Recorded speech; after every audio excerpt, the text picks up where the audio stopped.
El streaming y las plataformas de suscripciones fueron creadas para ahorrarnos problemas, pero hoy pagamos más de 3 tipos de suscripciones, donde cada vez más se suben los precios, bloquean cuentas, borran contenido y nos cobran más por menos. Gracias a esto la piratería volvió hoy más fuerte que nunca. La mayoría de empresas se pregunta por qué. Hoy verás cómo el streaming y suscripciones, que alguna vez fueron la solución, se convirtieron en el motivo del regreso de la piratería a nivel global. A comienzos de los 2000, piratear no era una opción desagradable, era la única opción para millones de personas. La música, las películas y los juegos existían, sí, pero no para todos. En Latinoamérica un CD original podía costar más que un día de trabajo, y los estrenos en televisión llegaban tarde o nunca. Así que la gente recurrió a lo que tenía: cibercafés, Ares, LimeWire, quemadores de discos y páginas llenas de virus. Era arriesgado, lento y muchas veces frustrante, pero era eso o nada. Y ese era el verdadero problema. La industria no daba acceso justo. Prefería señalar al usuario como ladrón en lugar de aceptar que sus precios y modelos estaban desconectados de la realidad. Prácticamente la industria tenía la realidad alterada. La piratería no era un crimen masivo, era una consecuencia que la industria no aceptaba. Hasta que aparecieron dos empresas que entendieron todo lo contrario. No había que perseguir la piratería, no se tenía que destruir, había que superarla. Spotify y Netflix cambiaron la guerra de aquel entonces. Por pocos dólares ofrecieron algo que nunca habíamos tenido: comodidad, libertad y todo a un clic de distancia. Sin virus, sin discos, sin esperas. Sin miedo.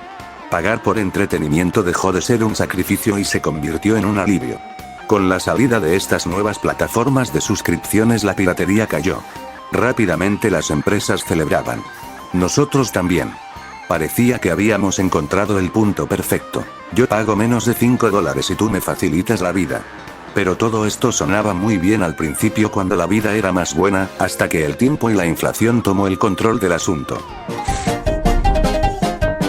La década de 2010 fue el momento en que el streaming se volvió casi perfecto. Con una pequeña mensualidad podías ver o escuchar lo que quisieras, en buena calidad, sin descargar, sin virus y sin miedo a arruinar tu computadora. Por primera vez en la historia, el entretenimiento dejó de ser un riesgo y pasó a ser una experiencia cómoda y accesible. En Latinoamérica, eso fue un cambio enorme. Ya no dependíamos de DVDs piratas ni esperábamos meses para ver estrenos. Abrías una app y listo. Todo estaba ahí. Disney, Fox, Universal, toda la cultura del mundo unificada en un mismo lugar, y a un precio que se sentía justo. Netflix y Spotify cambiaron algo muy profundo. El usuario dejó de adaptarse a la industria y la industria empezó a adaptarse al usuario.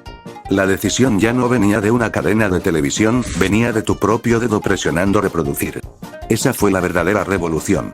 Una libertad tan grande que hasta cambió nuestra manera de relacionarnos. Ahora hablábamos de series, de playlists, de estrenos globales. Y lo mejor es que este modelo no necesitó pelear contra la piratería, la superó.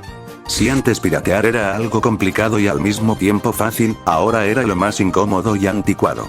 ¿Para qué buscar links dudosos, calidad pésima o páginas llenas de anuncios raros, si podías ver todo legalmente en un clic? Por un tiempo fue una relación perfecta. Tú pagabas poco, ellos te hacían la vida más fácil, y la piratería se desplomó hasta casi desaparecer. Todos ganaban. Además, las suscripciones dejaron de ser solo para series o música. Se volvió una especie de estándar para todo lo digital. Videojuegos, almacenamiento y programas de oficina adoptaron el mismo modelo. En aquel momento tenía lógica. Pagar un poco cada mes para no preocuparnos por nada, era como pagar una cuota mensual de cualquier cosa que comprábamos a crédito. Todo parecía más simple, más moderno, más accesible. Durante esos años, realmente creímos que habíamos encontrado el equilibrio. Que el acceso a la cultura iba a ser universal, que estábamos en el futuro que nos prometieron. Que las empresas habían entendido la lección. El streaming no solo fue una alternativa, fue la solución definitiva y por eso, nadie estaba preparado para lo que pasaría después. Porque una vez que las plataformas crecieron, descubrieron otra verdad y ahí es donde esa solución empezó a cambiar. Cuando el streaming ya dominaba todo, algo empezó a cambiar sin que nadie se diera cuenta. Los precios subían poco a poco, los catálogos ya no incluían tanto contenido como antes, y algunas funciones que antes eran parte del servicio ahora costaban extra. Lo que había nacido para facilitar la vida del usuario empezó a complicarla de nuevo. Las empresas se dieron cuenta de que si la gente podía pagar una suscripción, también podía pagar 2, 3 o incluso más, y así, el modelo que había derrotado a la piratería se convirtió lentamente en un grave dolor de cabeza de pagos y suscripciones. Ya no era pagar por ver, era pagar por compartir, por mejor calidad, por eliminar anuncios y hasta por editar vídeos. El caso de los videojuegos lo dejó claro. Xbox Game Pass nació como una solución brillante: pagar poco para jugar mucho. Juegos nuevos, estrenos, catálogo enorme, multijugador, todo incluido. Para los jugadores latinoamericanos fue un sueño hecho realidad, una forma de acceder a gaming de alto nivel sin tener que endeudarse comprando juegos a precio completo, y aunque abusaron del Game Pass a $1, pues seguía siendo lo mejor. Pero cuando el servicio se volvió demasiado exitoso, llegó la subida. En México, el plan Ultimate pasó de 299 a 449 pesos mensuales de un solo golpe, un aumento del 50% inmediato. Para muchos jugadores, fue un descaro por completo. El servicio que antes representaba accesibilidad se transformó en un lujo. Tanto así, que pagar un año completo de Game Pass Ultimate equivale casi a comprarse una consola Xbox Series S completamente nueva.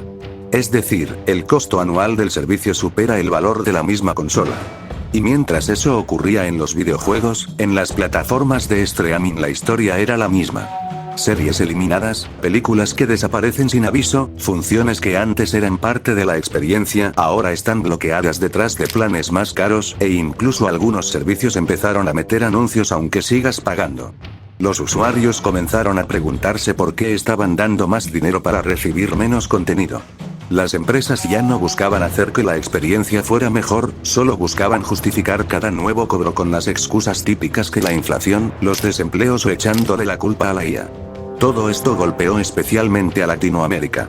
Aquí los salarios no suben al mismo ritmo que las suscripciones y muchos servicios ni siquiera llegan con el catálogo completo. En algunos países una sola plataforma puede representar hasta el 5% del salario mensual, y si una familia paga por 2 o 3, pues es simplemente por lujo. Estamos hablando de un gasto que compite con necesidades reales como la canasta familiar. De repente, el streaming dejó de ser accesible y volvió a sentirse como la vieja televisión por cable. Cara, llena de restricciones y siempre con una factura nueva esperando al final del mes. El streaming dejó de ser rentable para las personas, y cuando una industria olvida que existe gracias a su público, ese público tarde o temprano buscaría otra salida. La vieja confiable había vuelto. Con los precios por las nubes, los catálogos incompletos, la censura silenciosa y reglas cada vez más abusivas, la gente se cansó. La industria del streaming se había convertido en todo aquello contra lo que había luchado en un inicio. Exclusión, fragmentación y cobros injustos, y gracias a eso, la piratería volvió al juego, no como un delito vergonzoso, sino como una alternativa lógica. Hoy más del 35% de los hogares con internet en Latinoamérica consumen contenido pirata de forma activa. Estamos hablando de más de 36 millones de familias que decidieron dejar de pagar por algo que ya no vale la pena, y ese número sigue en aumento. No solo son series o películas en la música, las búsquedas sobre cómo descargar en MP3 han alcanzado picos históricos. En videojuegos pasa lo mismo, pero ya saben, con uTorrents. Pero lo más impactante es que no solo regresó la piratería, también regresó la propiedad. Los jóvenes, especialmente la generación Z, están hartos de pagar por acceso temporal a algo que mañana puede desaparecer o simplemente no les pertenece. Y mientras tanto, la piratería también evolucionó. Hoy más del 80% del contenido ilegal se consume vía streaming sin descargas, con interfaces casi idénticas a las de Netflix o Disney.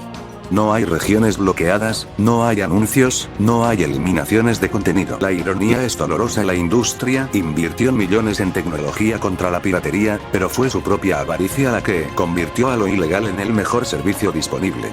Pero no todo es color de rosa. Esta piratería moderna tiene un lado oscuro. Muchos sitios están controlados por redes criminales que monetizan con malware, robo de datos y phishing. Los ciberdelitos en Latinoamérica crecieron un 39% en los últimos años. La generación Z, pese a ser digital, es la que más cae en estafas de contenido pirata. Hoy ya no arriesgas a que te demanden, arriesgas tu identidad, tu tarjeta de crédito y tu información personal. Aún así, millones prefieren correr el riesgo. ¿Por qué? Porque se sienten traicionados por la industria. El streaming y las suscripciones ya no son la solución que prometía ser, y cuando una empresa te falla, buscas opciones que te respeten más que ellas.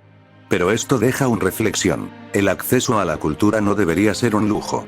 El entretenimiento no debería depender del salario. Y la historia ya nos enseñó lo que pasa cuando se abusa del usuario. Hoy la piratería volvió porque la gente quiere recuperar lo que era suyo: sus series, su música, su diversión. No quieren alquilar sus recuerdos, quieren poseerlos, y mientras las plataformas sigan actuando como si el público les debiera algo, la piratería no va a desaparecer. Al contrario, seguirá creciendo. Si no es nuestro, buscaremos la forma de hacerlo.